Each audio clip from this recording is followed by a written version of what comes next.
The year is 2015. We left 2014 with The Undertaker losing his WrestleMania winning streak, people were doing the Ice Bucket Challenge to raise awareness for ALS, Seth Rogen and James Franco almost started World War III with North Korea, and I'm still a Dragon Ball fan. We are back recalling pretty much every significant moment in the Dragon Ball fandom during 2015. Videos from 2010 to 2014 are available to watch in the top right corner of the video if you haven't seen those already. Now let's get back on track.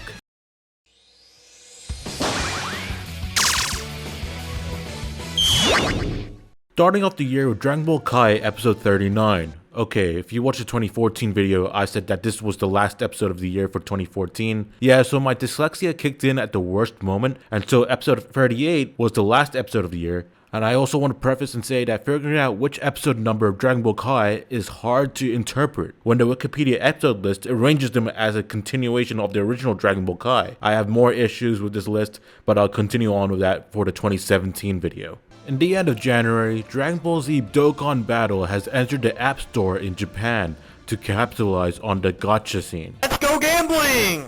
Aw, dang it! Aw, dang it! Aw, dang it!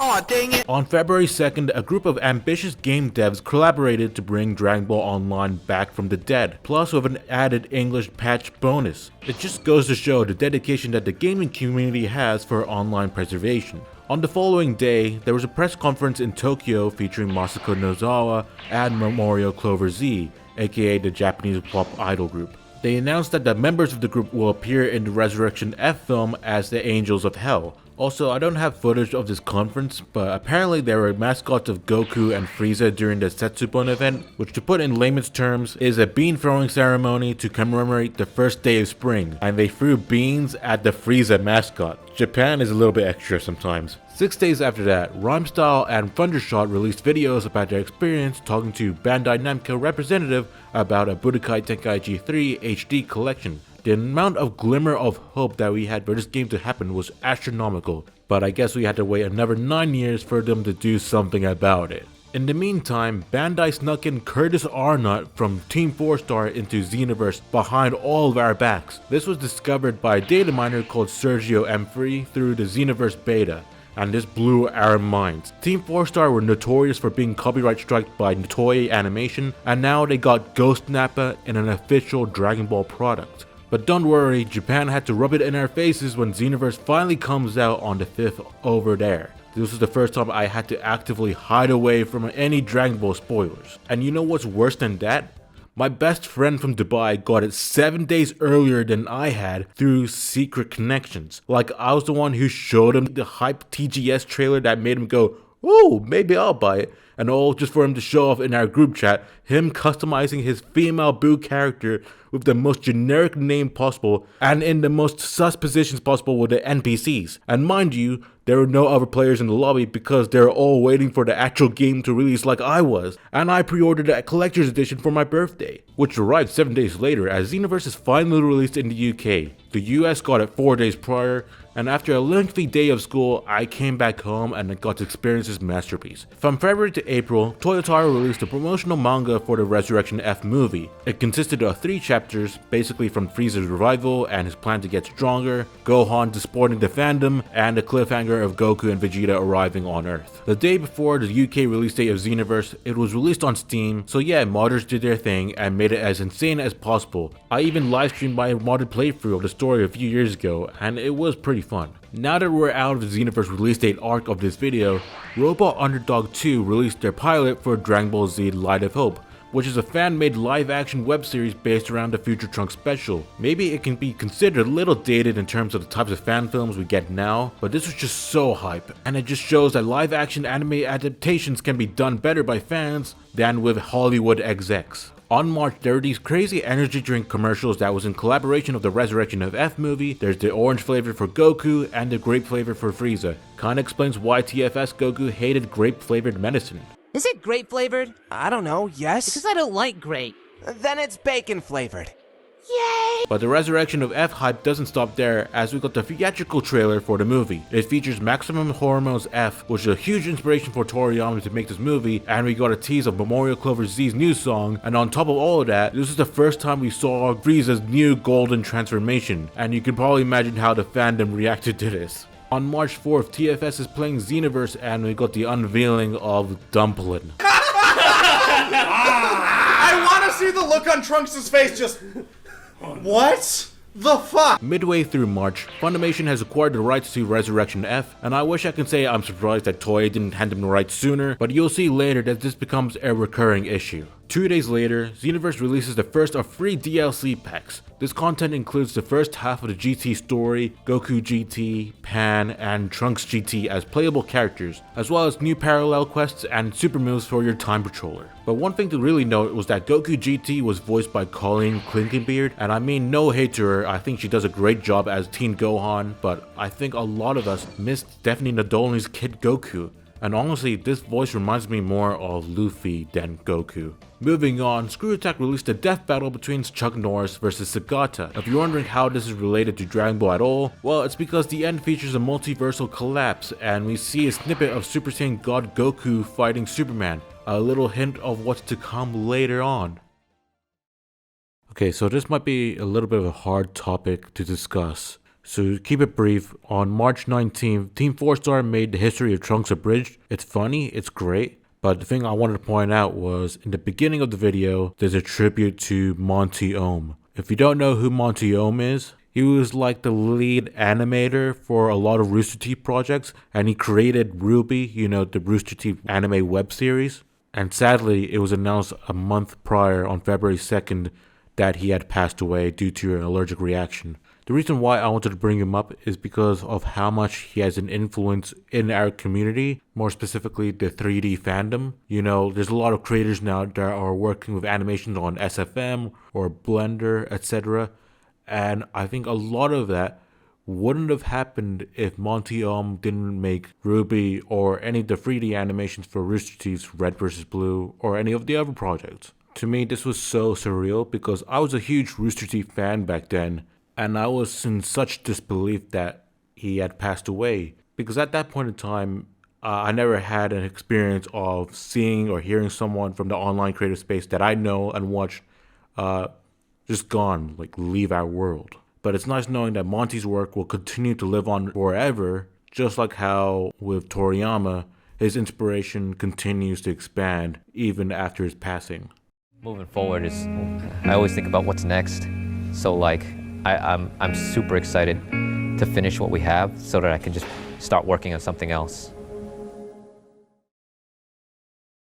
On March 29th, it's WrestleMania 31. The Rock is cutting a promo, and the reason why I'm even mentioning this is because he invited Ronda Rousey into the ring, and she was wearing an over 9,000 t-shirt. As far as I'm aware, this is the first time Dragon Ball is referenced in a wrestling product. In the end of March, CartoonHooligans released their Dragon Ball Z vs. Marvel What If.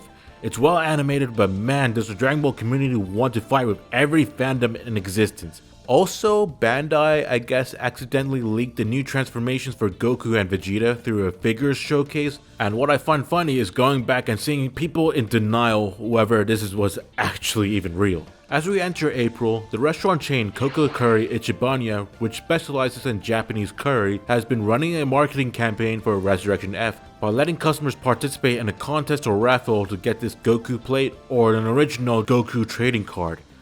It better not be worth more than my Naruto card. Around this time, Nintendo has opened up the Smash Bros. Ballots, and if you're a Dragon Ball fan and love Smash Bros., then there's only one person that you voted for.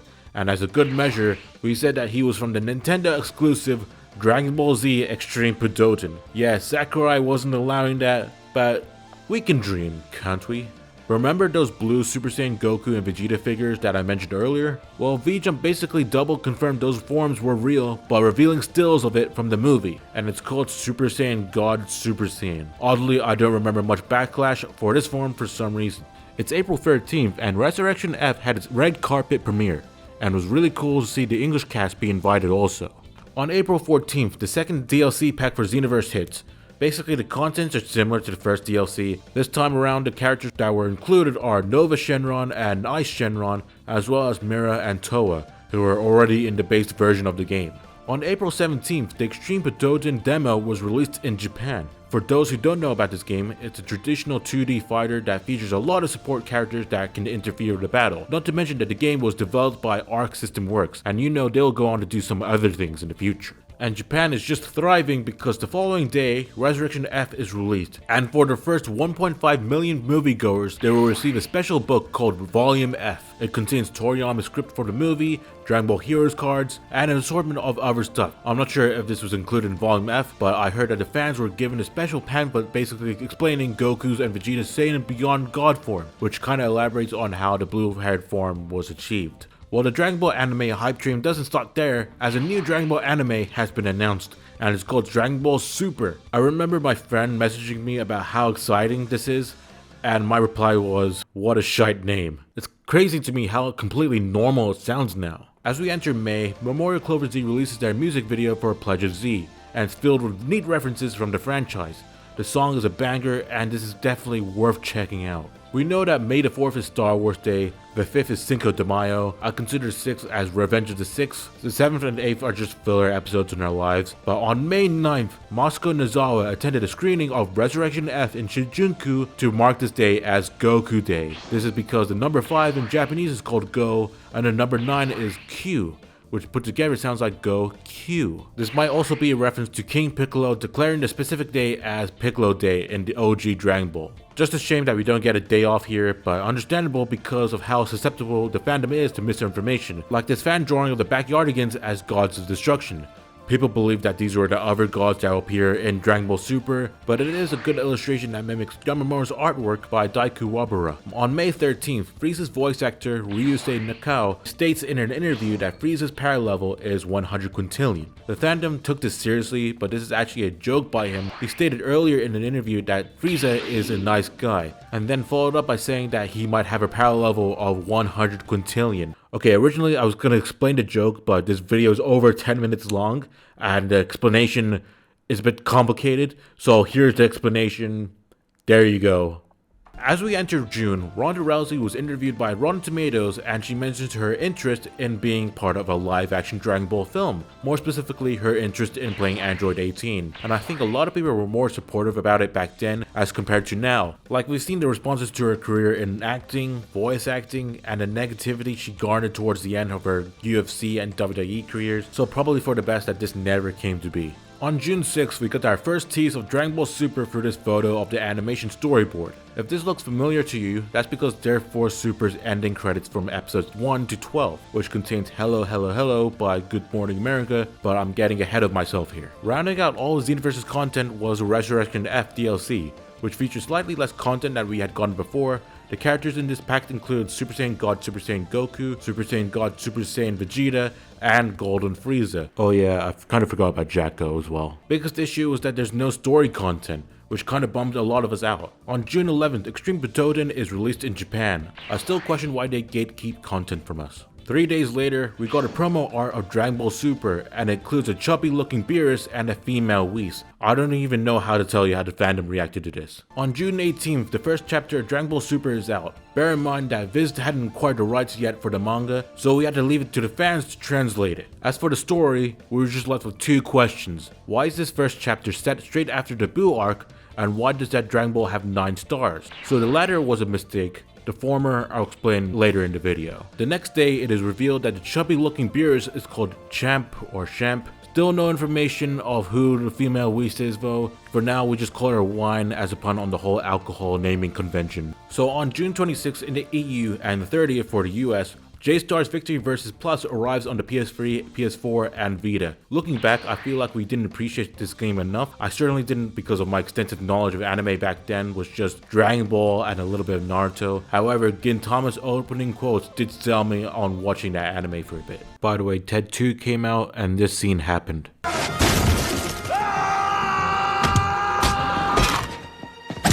Halfway through 2015, it is behind the Voice Actor Awards, and so the Battle of Gods dub was qualified due to it coming out the previous year. In time for me to just getting this video done, I'm just going to present to you all the nominees and winners because there were a lot. On June 28th, the Buu saga for Dragon Ball Kai ends for Japan, and as we listen Don't Let Me Down by Gatrix Spin one last time, which is a banger might I add, we get this promo for Dragon Ball Super. July kicks off with a bang as Resurrection F gets its second red carpet display for the world dub premiere. And on July 5th, we got the debut of Dragon Ball Super.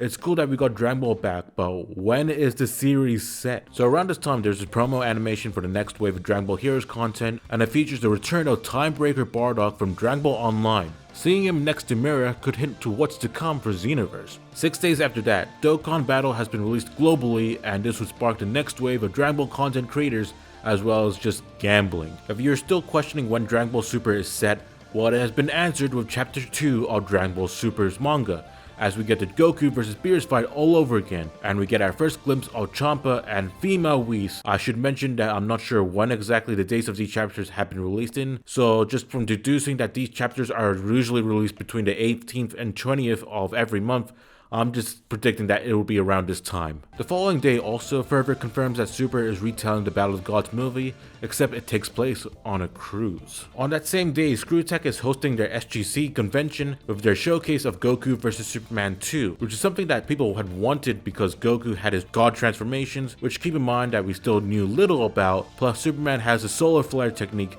which takes away all of his super strength. Yeah, this is obviously a squash match, and it feels like a mix between the Death Battle team doing this as a cash grab, and also as a way for people to stop requesting this fight to happen. But if you watched it live, during the part when they go for the SGC building, the video is put on pause because they had a live action Goku and Superman fight inside the building, just so they can transition out of the convention in real life. What was also cool during the SGC convention was that they had the English cast do a reunion panel and answering questions from the crowd. As we move on, there's a promo for the new Dragon Ball anime card-ass game. Just from the looks of this, I would have mistaken it for Dragon Ball Heroes, and we got our first animation look of Champa. Towards the end of July, Black and Fist got the chance to interview Bruce Falcouner, which is pretty cool that someone from our community had a chance to interview someone that worked on the Dragon Ball product that we loved. But I would be remiss if I didn't mention that Bruce Falcouner kinda just took credit for all the songs that other people made. Someone made a whole spreadsheet of all the artists that worked on the Falconer dub, and the man himself is hardly seen in the composers list. August starts off with a bang for the West, as the English dub for Resurrection of F has been released in theaters. So around this time, One Punch Man was gonna get its anime adaptation in October, so it was developing a rise in popularity. It's absolutely funny, and the animation looked great.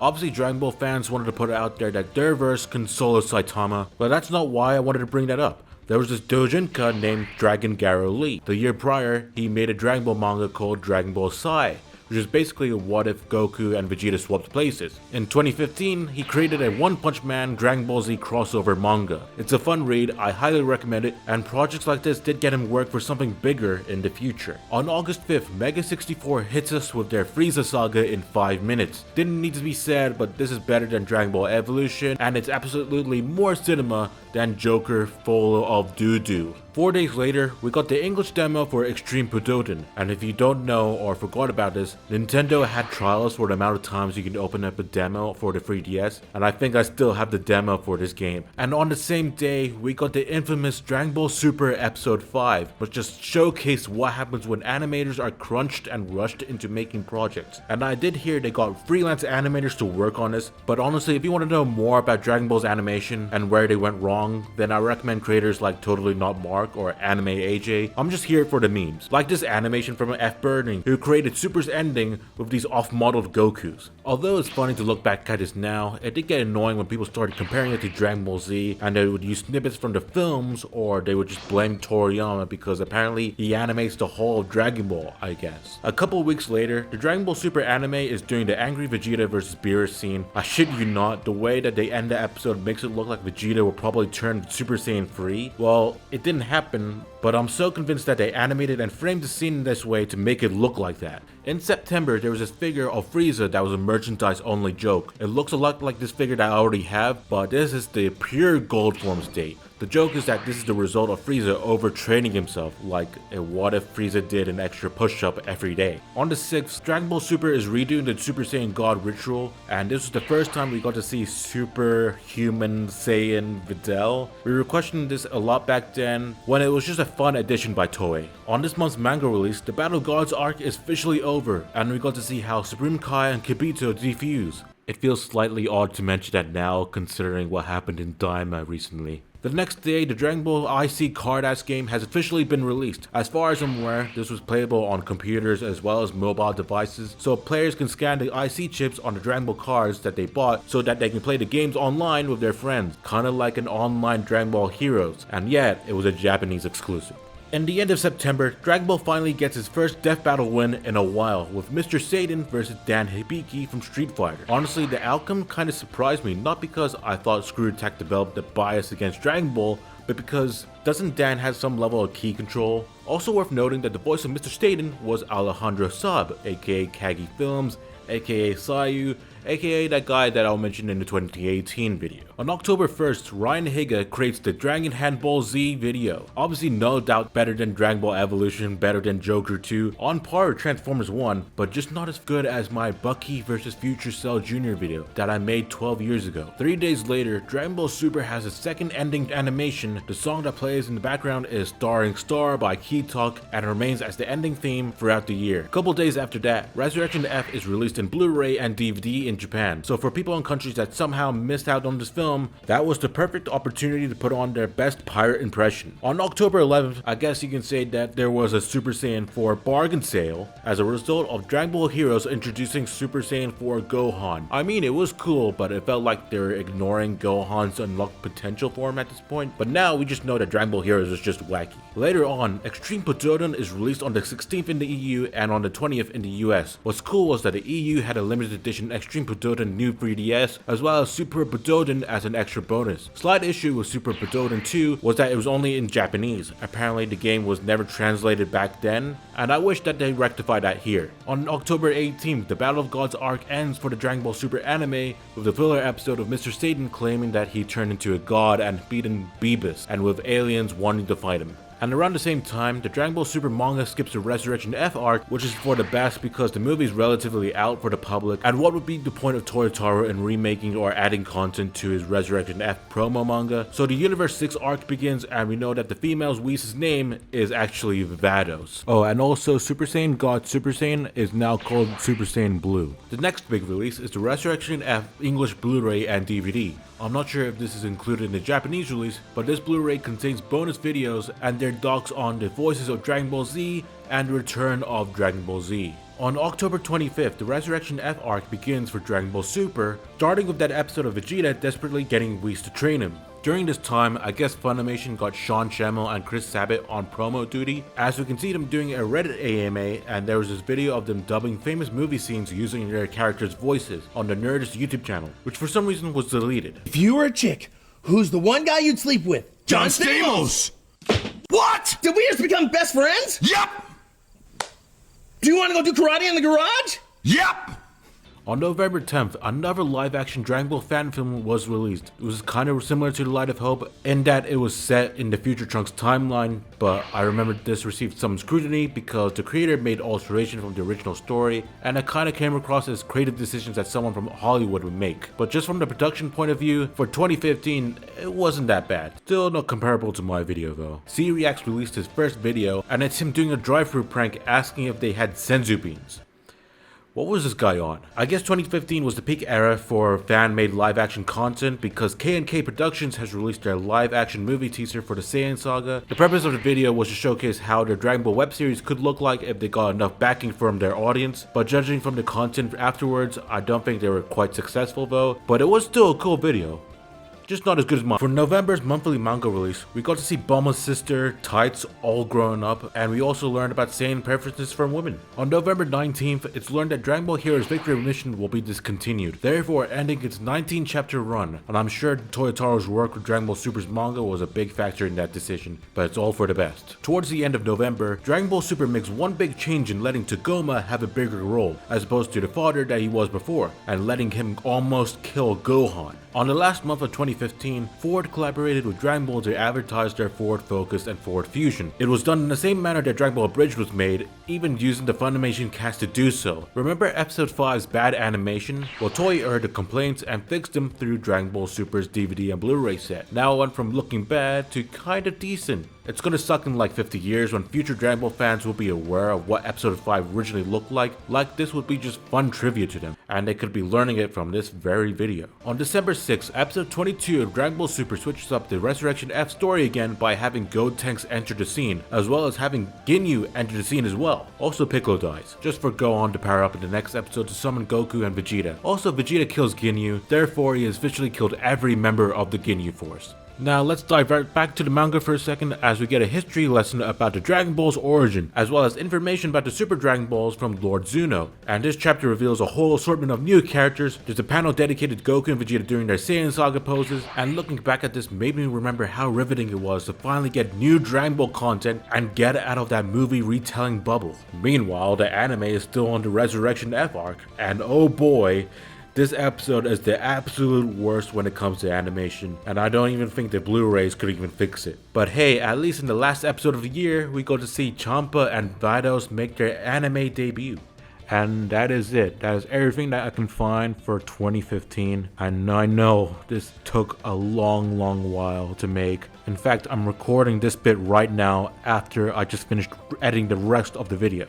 So I'm just going to give a quick update on for the 2016 video and another video that I'm going to make in December. So the 2016 video will most likely be released in 2025. I'm not sure if it's in January or in February, because as you can see in this video, I recapped a lot of stuff that happened in Dragon Ball Super, mainly stuff that were the talking points within the fandom, and the 2016 video is going to have a lot of that. In the meantime, I'm going to be working on a video that I'm going to be releasing during Christmas. It's going to be the first half of Dragon Ball in 2024. I hope you will like that. A little bit of a recap of what happened this year, you know, so we can have a little bit of a send-off. As well as that, I want to make other videos like a video essay on Sparking Zero. Not like a video review, it's going to be something different. Like I want to talk about why Custom Battle was a much needed game mode that fans deserved for such a long time. And maybe some stuff about Daima, who knows. I don't know what else to say other than this video was a pain in the ass to make, but I still enjoy making these videos. But sometimes I wish I could just duplicate myself, you know, have one person to record the videos, one person to edit them, and whatever else I need to do, and also just another person to play Sparking Zero because I want to get to the Z rank real quick. And thanks for watching. I hope you enjoyed the video, and see ya next time.